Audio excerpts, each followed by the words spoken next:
all the ways that I can train my shoulders with my gear. Hi, I'm Jonathan Pritchett with Theology, Geek, Fitness, and since towards the end of last year and into this year, I have greatly reduced the amount of equipment that I'm using in my training, and I will get into a whole video in the future after I've tried out a few more things to continue to hone what kind of equipment I'm going to use.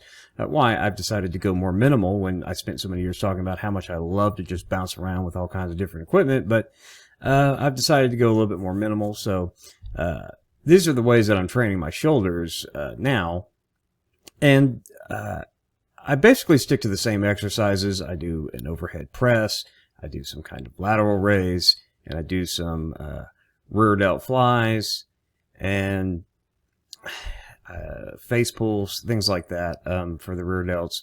So there's, even with the equipment that I've whittled down to, there's different ways that I could do that. And to hit my traps, you know, I'll do some shrugs and stuff. So we throw in that as well for this video.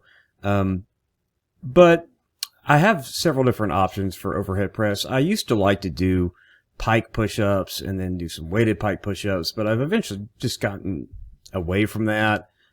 You know, I'm not pursuing the handstand or handstand push-ups, even though I like, you know, body weight training, calisthenics, but just about to be 48. So at this point, I just don't really care about trying to do those kinds of things.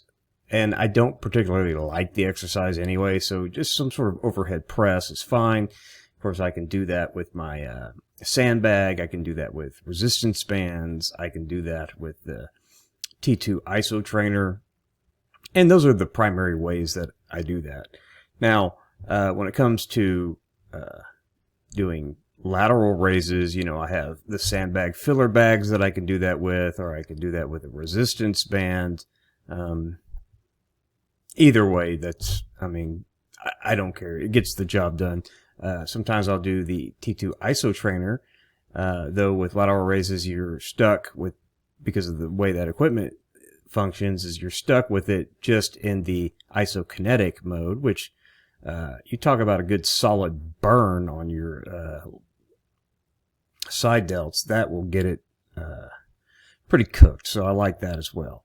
Now, when I'm working with my rear delts, I don't particularly care for rear delt flies. I mean, I do them sometimes with the sandbag filler bags, but most of the time I'm doing face pulls, and the way I'll do that with either gym rings or suspension trainer, or using the bungee combined with the isokinetics on the T2 Fusion trainer. I like to do it that way.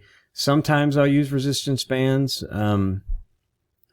but most often I'd probably say my face pulls come from either a suspension trainer or the T2 Fusion trainer, or gym ring, something like that. Just body weight face pulls, get the job done. If I have my cable pulley out and about, I can do face pulls, you know, with like the sandbags as the weight on the cable pulley, and then just do face pulls that way. But I love to get out the pulley stuff, but sometimes you just want to get it done, and whatever's easiest to set up or already set up, I just do that. And of course, for shrugs, I can just use a sandbag, or I can use resistance bands. You know, I mean, with your traps, you get a lot of that done with rows, pull-ups, you know, things like that. But if you just want to hit that and get a little bit of work done, and shoulders, you know, I'll just use the resistance band most of the time, or a sandbag. So those are the ways that I'm basically training my shoulders, and of course, directly targeting my traps. So that's about it. What are you doing to train your shoulders? What are your favorite exercises? Let me know in the comments. I appreciate you watching this video. We'll see you in the next one. God bless.